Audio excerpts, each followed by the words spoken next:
अगर तुम रात के सन्नाटे में किसी जगह अकेले हो और तुम्हें किसी के फुसफुसाने की आवाज़ आए तो क्या तुम उसे इग्नोर कर पाओगे या फिर वो आवाज़ तुम्हारे अंदर बस जाएगी।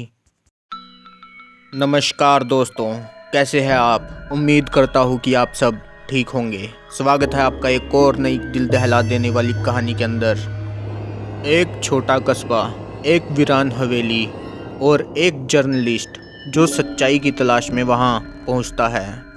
लेकिन कहते हैं ना कि कुछ सच इतने भयानक होते हैं कि उन्हें जानना ही तुम्हें मौत से भी बुरी चीज़ दे सकता है।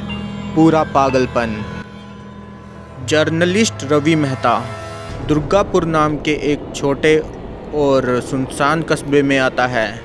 पहाड़ों के बीच बसा ये जगह पूरे वक्त धुंध में लिपटी रहती थी। उसका मिशन सरगोशियों वाली हवेली की मिस्ट्री सॉल्व करना है। एक ऐसी जगह जो सुनने में सिर्फ एक पुरानी कहानी लगती है, लेकिन जो भी उसके अंदर गया उसका दिमाग सही नहीं रहा।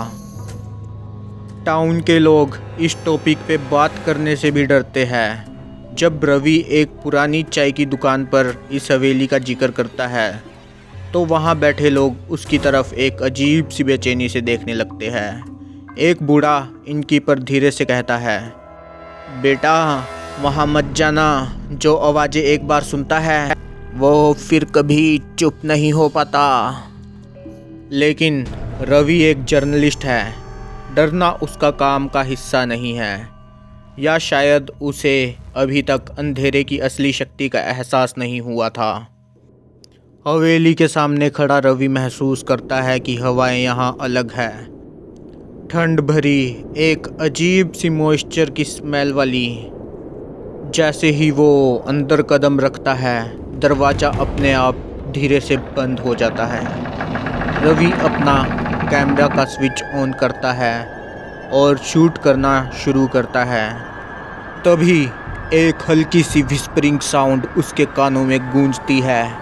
पहले वो सोचता है कि शायद हवा होगी, लेकिन जैसे जैसे रात गहरी होती है ये सरगोशियाँ तेज और साफ होने लगती हैं। ये सिर्फ एक या दो आवाज़ें नहीं थी, ये हज़ारों आवाज़ें थी, एक दूसरे से ओवरलैप करती, बिना किसी लॉजिक के एक अजीब सी ज़बान में बात करती। और सबसे डरावनी बात, जितना रवि उन्हें सुन रहा था उतना ही उसे लग रहा था कि वो उन्हें समझ भी सकता है। लाइब्रेरी में रवि को एक पुरानी लेदर की बाउंड डायरी मिलती है। ये अमृता सेन की डायरी थी जो कभी यहाँ रहती थी। उसका पति डॉक्टर विक्रम सेन एक साइकेट्रिस्ट था जो अपने मेंटल पेशेंट्स पर बड़े दर्द भरे एक्सपेरिमेंट्स करता था। ये हवेली एक असाइलम से ज़्यादा एक टॉर्चर चैम्बर थी। डायरी का आखिरी पेज रवि के हाथ में कांच के टुकड़े की तरह चुभने लगता है। वो कहता था कि वो इन आवाज़ों को बंद कर सकता है। उसने झूठ बोला। ये सरगोशियाँ कभी बंद नहीं हुई। ये अब भी दीवारों में है। ये अब मेरे अंदर है। रवि की नींद एक झटके में खुलती है। हवेली बदल चुकी है। जो दरवाजे पहले खुले थे अब बंद है। उसका कैमरा जो रिकॉर्डिंग कर रहा था गायब है। और सबसे बड़ी बात, सरगोशियाँ अब सिर्फ सुनाई नहीं दे रही, वो उसके दिमाग के अंदर तक गूंज रही है।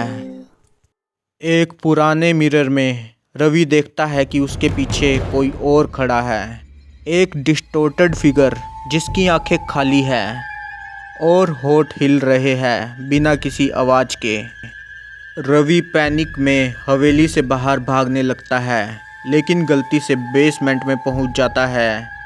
बेसमेंट में जो असली टॉर्चर चैम्बर था, जिसमें जंग लगी चैन्स लटक रही थी और ज़मीन पे पुराने खून के धब्बे अब भी दिख रहे थे। तभी सरगोशियाँ चीखों में बदलने लगती है। एक पल के लिए रवि सब कुछ क्लियरली देख पाता है। पेशेंट्स को टॉर्चर किया गया, डॉक्टर के भयानक एक्सपेरिमेंट्स, अमृता की आखिरी चीख जब उसने हाथ से दीवारों को नोचकर बाहर निकलने की कोशिश की थी और फिर एक ठंडी इमोशनलेस आवाज़ उसके पीछे से बोलती है, तुम सच जानना चाहते थे, अब तुम इसी कहानी का हिस्सा हो। कुछ दिन बाद रवि की कार हवेली के बाहर खड़ी मिलती है। उसका सामान अंदर है लेकिन वो खुद गायब है। सिर्फ एक चीज़ मिलती है, उसका कैमरा। आखिरी रिकॉर्डिंग में रवि कैमरा के सामने बैठा दिखता है। उसकी आंखें खाली है और उसके होंठ धीरे से हिल रहे हैं और तभी उसकी आवाज़ सुनाई देती है, पहले ये सिर्फ सरगोशियाँ थी, अब मैं भी उन्हीं में शामिल हो चुका हूँ। अब कोई भी हवेली के अंदर कदम नहीं रखता, लेकिन लोग कहते हैं कि अगर रात के सन्नाटे में उस हवेली के बाहर खड़े होकर गौर से सुनो तो तुम अब भी रवि की सरगोशियाँ सुन सकते हो। अगर तुम्हें ये कहानी पसंद आई तो लाइक करो, शेयर करो और कमेंट में बताओ, अगर तुम रवि की जगह होते तो क्या तुम वहाँ रात गुजारने की हिम्मत रखते? और अगर तुम और ऐसी धमाकेदार हॉरर कहानियाँ सुनना चाहते हो तो चैनल को सब्सक्राइब करना मत भूलना, क्योंकि कौन जाने अगली कहानी तुम्हारे शहर की हो सकती है। आपकी रात शुभ हो।